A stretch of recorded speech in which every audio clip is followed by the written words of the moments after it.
Oke, sekarang hari Senin artinya kita ketemu lagi di program Ngobrol Apa.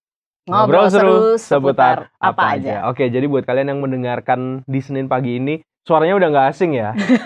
Udah Karena absen lama. betul, udah absen lama tapi nggak asing nih. Oke. Kita udah bareng sama Kak Ike dari Sun Focus Indonesia. Jadi Kak Ike sudah bersama-sama dengan kita di studio untuk ngobrolin sesuatu yang relate banget dengan anak-anak muda zaman Kekinian ya. kekinian ya, Iya. sebenarnya nggak anak muda doang nggak ya? Betul, semua umur. Semua umur, Betul. dari yang masih kecil Masih sampai yang bayi. udah gede pasti udah tahu lah Betul. dengan hal ini, yaitu mengenai sosial media.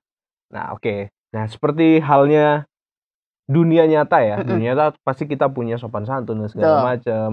Nah, sosial media itu juga sebenarnya sama nih Kak ya. Harusnya. Seharusnya. Betul. Walaupun ya itu yang mau kita bahas nih ya Betul, sebenarnya. Ada yang bukan menyalahgunakan ya, menyalahgunakan pasti ada. Tapi ada yang kayaknya di sosial media di dunia nyata itu anteng-anteng aja.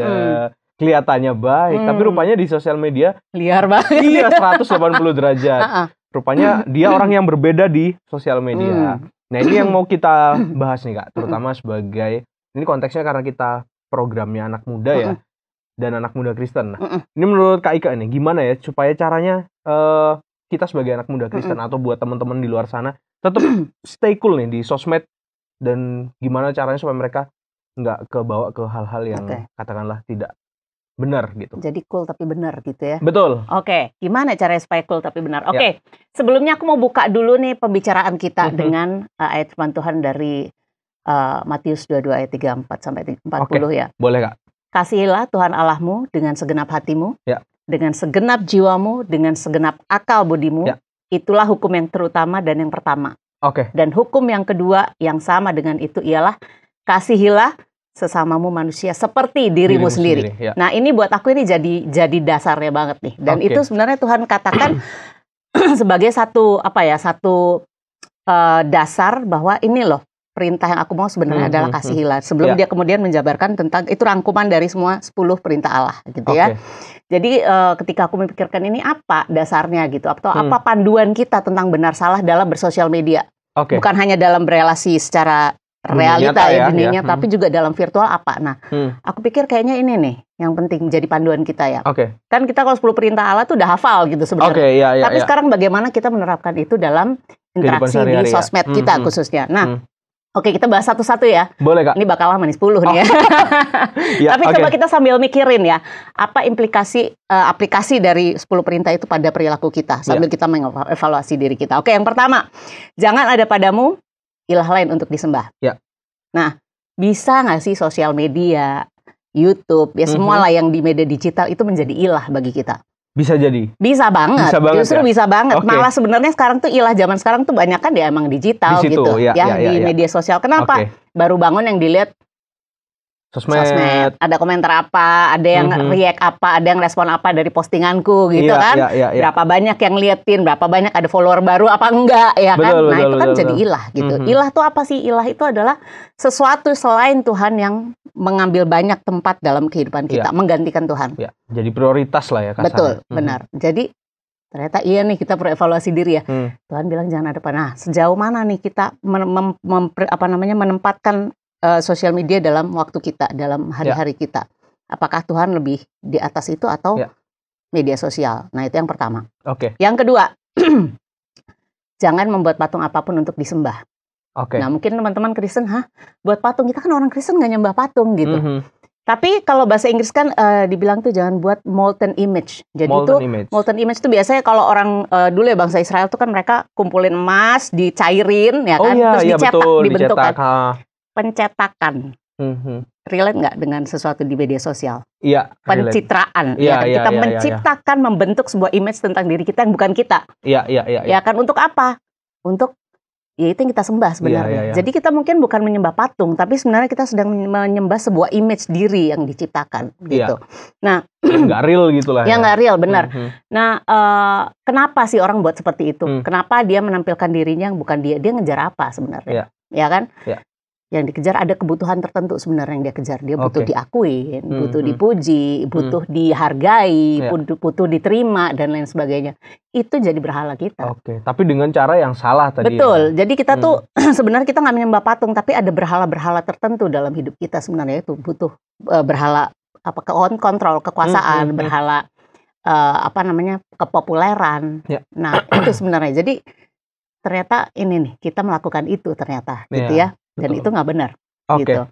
Nah, hukum yang ketiga yaitu jangan menyebut nama Tuhan Allahmu dengan sembarangan. Sering nggak tuh kita baca tuh di komen-komen, apalagi kalau udah debat nih. Oh iya. Ya kan, komentar gitu. Netizen kalau udah komen-komen tuh udah kadang jarinya nggak bisa diatur ya.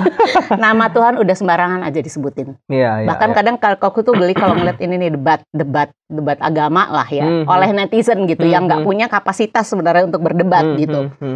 Waduh, itu udah nama Tuhan udah nggak karu-karuan disebutin di situ kan. Betul. Yang diejek lah, yang ngebelain tapi cara ngebelainnya salah, ngejelekin agama seberang gitu kan. Jadi itu ternyata kita melakukan itu. Nah, ini sambil kita merenung apakah dalam bersosial media saya melakukan itu. Saya menyebut nama Tuhan dengan sembarangan nggak dalam komentar-komentar saya. Atau bahkan dalam postingan saya. Mungkin nggak dalam bentuk kata-kata, bisa jadi gambar. Iya, betul. Nah, kemudian yang keempat, ingat dan kuduskan hari Sabat. Nah ini apa nih? Ini kayaknya ya bisa nebak nggak? Ya maksudnya ini kan kita bawa handphone kemana-mana. Ke gereja. Hari Minggu. Harusnya ya katakanlah kita mungkin kita di gereja tapi kita masih hadir gereja. Iya, tapi jiwanya nggak di situ. Betul. Karena sosmed itu betul, tadi. Exactly. Nah. Jadi ini ya kita ke gereja ini bukan soal hari Minggu. Saya ke gereja kok, iya ke gereja. Cuman apakah pikiran dan hatimu di gereja juga? Iya belum tentu. Apalagi bawa HP. Jadi hari Minggu ke gereja bawa Alkitab deh. Iya, better ya. Better bawa Alkitab supaya kita tuh benar-benar fokus baca Alkitab gitu. Kalau bawa HP tuh banyak banget gangguannya. Betul. Kadang-kadang nih pendeta khotbah ada statement yang bagus misalnya di LCD gitu. Kita pengen nyimpan foto terus simpen aja. Sharingnya ntar aja selesai gereja gitu. Betul. Mode pesawat deh kalau biar nggak ada pesan masuk bener. Dan kadang-kadang kan orang ada ini statement bagus gitu. Di foto langsung nge-share. Akhirnya kan sibuk ngebalesin komentar orang gitu kan. Boleh-boleh aja kalau mau nyimpen, cuman nge-share nanti aja gitu. Sekarang fokus dulu dengerin firman Tuhan gitu ya. Jadi bawa Alkitab hari Minggu, HP-nya matiin aja dulu kalau lagi beribadah selesai baru nyalain lagi gitu loh.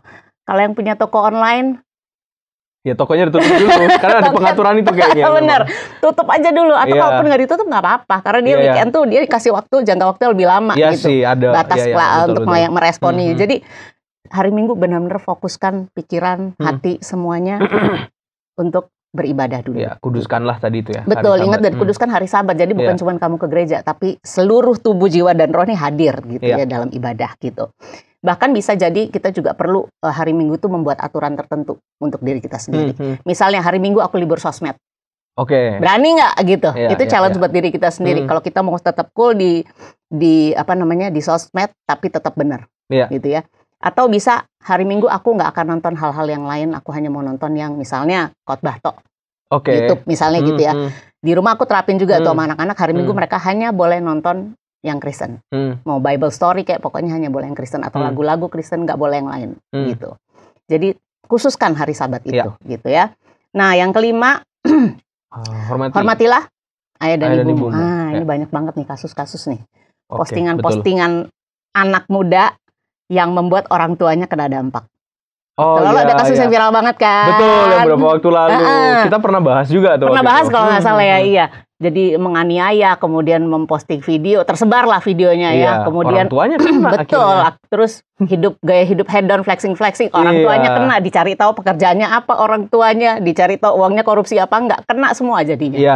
Jadi dalam postingan kita juga pikirkan apakah postingan aku ini benar apa enggak akan berdampak apa kepada keluargaku. Pikirkan itu juga. Nah, kemudian dengarkan nasihat orang tua juga ketika orang tua misalnya ngeliat postingan kita dan mereka lihat ini bahaya nih. Bener, dengarkan.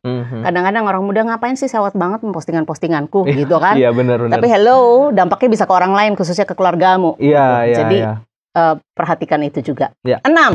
Ini kita baru sampai 6 nih. Jangan membunuh nih. Jangan membunuh. Gimana ngebunuh lewat medsos coba? Oke, bunuh karakter orang mungkin? Exactly, benar. Kita mungkin nggak bunuh dia secara fisik langsung, tapi bisa jadi juga sampai ke kayak gitu.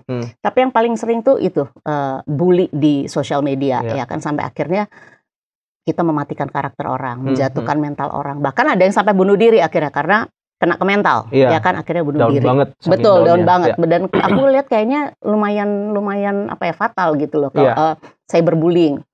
Akhirnya orangnya bunuh diri. Jadi kita membunuh orang tapi nggak secara langsung, tapi ya lewat mentalnya, karakternya, dan akhirnya dia bunuh diri sendiri gitu ya.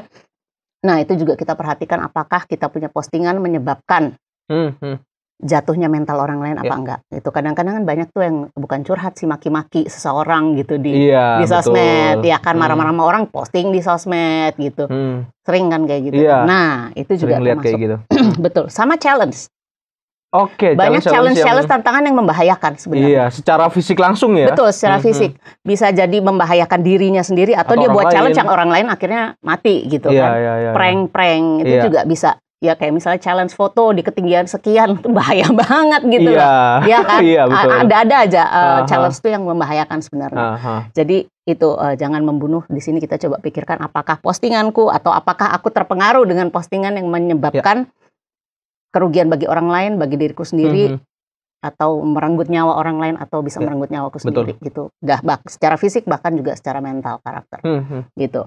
Oke, berikutnya jangan bersinah. Oke, ini lebih gampang sih kayaknya. Lebih gampang contohnya. Maksudnya konten pornografi dan sebagainya. Ya ini kita udah bahas waktu lalu ya. Rekam video mesum atau bahkan foto diri sendiri kemudian diposting ya. Jadi ini juga kita juga perlu aware ketika kita mau posting foto kita, apakah layak untuk diposting secara fisik, apakah ada apa kita terlalu mengekspos bagian tubuh tertentu gitu. Itu again motif kita apa sih posting itu? Gitu ya kan, mau pamer apa sebenarnya, atau kita butuh dapat respon apa dari orang gitu. Selingkuh juga banyak terjadi juga di media sosial, ya kan, mungkin nggak secara fisik tapi secara verbal, secara emosional gitu, secara psikologis gitu. So be aware of that juga, karena ini paling gampang ini bersinah secara digital dan nggak ketahuan orang. Betul. Kan gampang banget. Kita udah bahas lah itu di waktu lalu topik pornografi ya. Nah kemudian di grup alumni ini juga kadang aku sebel banget nih. Grup alumni sekolah, kuliah gitu. Bercandaannya aduh porno banget gitu kan, sampai ini kok kalian tuh nggak nyadar ya ada para wanita di sini gitu. Merendahkan wanita dengan kalian bercandaan kayak gini. Aku pernah tegur satu kali di grup alumni. Ya ada lah yang mulai bercanda-bercanda dan buat mereka tuh lucu, tapi itu benar-benar merendahkan harkat martabat wanita gitu loh. Dan ya tidak menjaga kekudusan seksualitas seperti yang Tuhan mau gitu ya. Nah jadi itu kita juga perhatikan. 8. Jangan mencuri. Gimana nih mencuri di medsos? Mungkin bisa jadi mencuri kontennya orang lain. Betul. Kayak gitu-gitu. Plagiat. Ya kan kalau ngerjain tugas. Copy paste dari internet, soalnya banyak banget kan, gampang banget. ChatGPT sekarang juga ada, kamu bikin whatever, tinggal ketik keluar. Mau generate gambar apa gampang banget. Tapi again, apakah aku mencuri karya orang lain? Ya, betul. Jadi ketika kita posting ini, kalau memang itu kata-katanya orang lain, quote and quote, bilang ini dari siapa gitu, ini kata-katanya siapa gitu. Perlu kita punya etika seperti itu gitu ya. Nah kemudian memfoto data atau dokumen pribadi atau orang lain dan menyebarkannya itu juga ada undang-undang. Oh iya, itu malah melanggar hukum. Ada pasalnya juga. Loh, ada ternyata. Nggak cuma dosa. Betul, nggak cuma dosa, tapi kamu harus bertanggung jawab secara hukum juga. Hati-hati gitu ya. Atau masuk pekarangan orang, ngevideoin, nge-share, itu juga bisa dipidanain tuh, nggak boleh gitu ya. Nah, scam. Iya betul. Ya kan melalui scam juga, penipuan-penipuan lewat medsos kan juga banyak banget ya. Itu juga termasuk mencuri. Iya betul. Oke, kita sampai di yang ke-9. Jangan mengucapkan saksi dusta tentang sesamamu. Ini juga banyak. Hoax. Gitu. Bener. Betul. Apalagi ingat ya, tahun politik. Iya, habis gini nih ini tahun hati-hati depan. banget, ini rame. Sekarang udah mulai loh. Iya, udah mulai banyak campaign-nya Black campaign pun udah banyak banget. banyak. Nah, ini juga teman-teman perlu aware juga. Ya. Apalagi sekarang dengan ada artificial intelligence, kita bisa bikin gambar apa aja, si tokoh politik siapa, kita mau bilang si tokoh politik ini pakai baju begini-begini, muncul bisa bikin gambar gitu. Ya kan, nah, ini kita juga perlu peka supaya kita nggak kemakan hoax dan kita tidak ikut serta menyebarkan hoax itu karena itu loh, kita ngucapin saksi dusta loh. Harus benar-benar diri recheck lagi sih. Betul, harus benar-benar kritis. Apa ya? Nggak gampang percaya lah. Aku tuh ingat ya mungkin kalau anak muda tuh masih lebih tahu ini nih ada artificial intelligence bisa bikin ini Iya, bisa iya, diedit iya, gitu. iya. Jadi ini nggak mungkin benar. Cuman kalau angkatan yang di atas kita tuh Iya itu bener sih, bener. gampang banget percaya gitu ya. Ada video dulu, ada aplikasi itu, bukan dulu ya, sekarang ada lah. Aplikasi yang kita masukin foto kita, terus foto kita bisa goyang-goyang nyanyi-nyanyi itu. Iya, iya, iya, Nah, iya, ada presiden betul. yang dibikin gitu. Ada yang Lansia percaya? percaya dia nyanyi lagu ini. Aduh bukan, itu dibikin gitu ya. Iya, iya, iya. Sesimpel itu gitu loh. Iya betul. Tapi betul. kalau kita, ya itu kita nggak kritis, kita gampang kemakan, akhirnya kita nyebarin dusta tentang sesama kita, gitu betul. ya. Nah, dan yang terakhir, akhirnya sampai di hukum yang terakhir, jangan mengingini. jangan menginginkan milik sesamamu. Nah, ini ada pemicunya nih. Oke, biasanya ada yang flexing. Exactly, Ya, ya. Karena kayak ada yang gitu. flexing, ada yang pamer gaya hidup hedon, ya kan, melakukan kebaikan-kebaikan, bagi-bagi uang segala macam, di videoin, diposting juga. Ini yang memicu gitu loh. Yeah. Nah, sehingga waktu kita posting juga kita mikir, apakah postinganku ini akan membuat orang lain menjadi iri dan mengingini itu. Yeah. Berarti kan kita menyebabkan orang lain juga jatuh dalam dosa. Bukan hanya kita berdosa gitu ya. Iya, betul. Jadi ada pemicunya. Nah, coba kita evaluasi postingan kita gimana. Yeah. Dan evaluasi diri kita ketika melihat postingan orang lain yang bagus. Apakah aku mulai rasa, kok enak ya dia ya? Kok dia begini ya? Nah, itu udah tanda-tanda ya? Itu udah tanda-tanda kita harus aware tuh. Oke, something wrong sama aku nih gitu. Aku harus lebih berdosa loh. Iya, kita betul. pengen punya orang lain, artinya kita nggak bersyukur. Nggak menyadari bahwa pemeliharaan Tuhan dalam hidup kita. Iya. Tidak melihat berkat Tuhan dalam hidup kita. Iya, tapi iya. malah mau mengingini. Itu dosa udah. Iya, itu ada di hukum Taurat. Exactly, benar. Ya, jadi itu 10 yang perlu kita ingat. Dan soal membanding-bandingkan, aku ingetin lagi nih, karena ini yang sering kalau kita lihat media sosial tuh cenderungnya pasti arahnya ke membanding-bandingkan, ya kan? Dan itu bisa sampai bikin orang tuh depresi. Kalau kita mau bicara kesehatan mental ya, saat sosial media bisa menyebabkan image diri yang nggak real, bisa ngarahnya ke depresi, bisa ngarahnya ke ya menipu diri sendiri lah, nggak terima diri apa adanya. Nah. Ini aku mau kasih science dikit nih ya, art science dikit. Nah, aku punya gambaran nih. Ada alat peraganya nih, Kak? Ada alat peraganya kali ini, special bulan ini. Nah, kita waktu itu bicara apa tuh tentang membandingkan, ingat nggak? Aduh, aku lupa deh. Ilustrasinya apa? Lupa aku, Kak.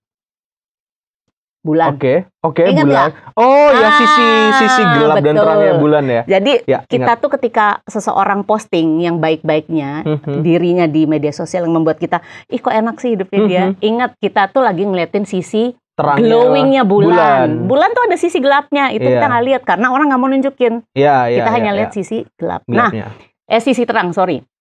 Nah ternyata waktu itu aku setelah kita ngobrol itu, terus aku tuh belajar ngajarin anak-anakku. Ternyata ada istilah tidal locking.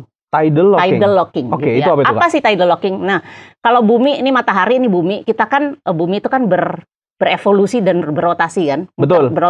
Berputar pada aksisnya dan berevolusi, ya kan? Betul. Jadi matahari ini akan melihat berbagai macam sisi dari bumi. Semua sisi. Ya. Berbeda dengan bulan ternyata. Nah, baru tahu kan? Aku amazed banget sih. Jadi bulan itu kita tuh bumi akan selalu melihat bagian bulan yang sama. Oh iya, paham aku maksudnya. Jadi dia nggak berotasi gitu ya? Jadi karena gravitasi bumi membuat ketika dia mau muter gini ketarik lagi, mau muter ke sisi lain ketarik lagi. Karena jadi gravitasi bumi. Berevolusi doang tanpa jadi rotasi. Teman-teman yang suka sains coba lihat di YouTube ada tidal locking ya. Jadi kita hanya ngeliat dia jadi mau berotasi nggak bisa, dia ketahan terus sama gravitasi bumi. Jadi dia muternya gini.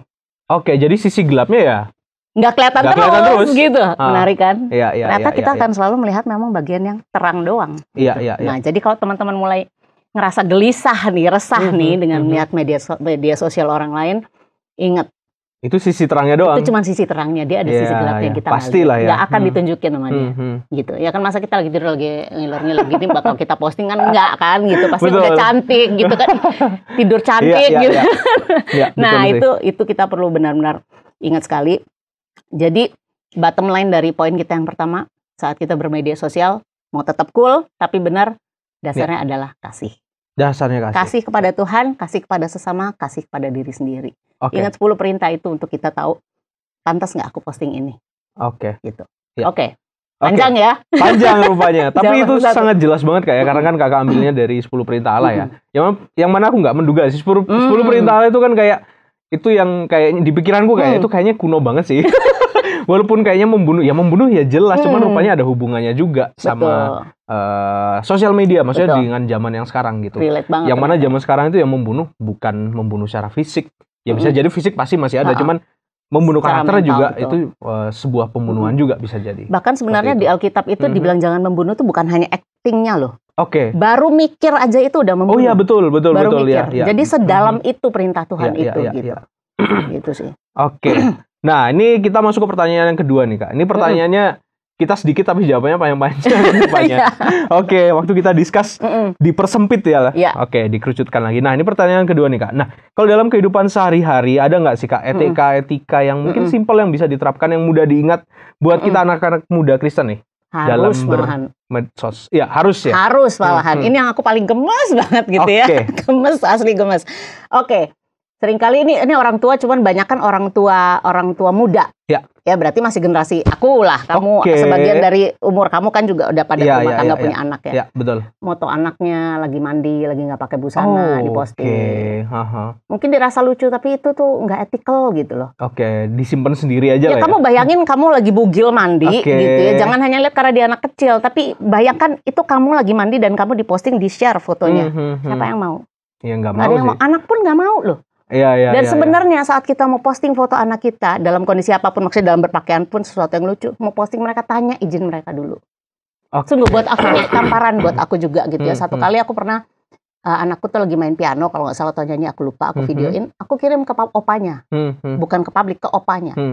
Terus opanya datang, wah hebat ya kamu tadi main lagu ini, kaget ya. Kok Opa tahu? Gitu.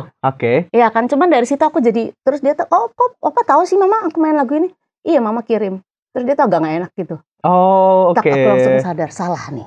Dia gak mau ya? Aku harus minta izin dulu sama dia. Boleh nggak video ini dikirim ke Opa? Jangankan ke publik ya, ke opanya aja dia udah belum tentu mau. Iya, belum tentu mau loh. Ada foto tertentu yang kadang dia bilang, ini nggak boleh dikirim ke Opa ya. Ada, dia sampai pernah bilang gitu. Dari situ aku sadar, iya, aku harus minta izin dulu. Baik ke pasangan kita, ke anak kita, ke pacar, ke orang tua kita, atau ya apalagi anak orang lain gitu, kita foto terus kita posting loh, banyak yang kayak gitu loh.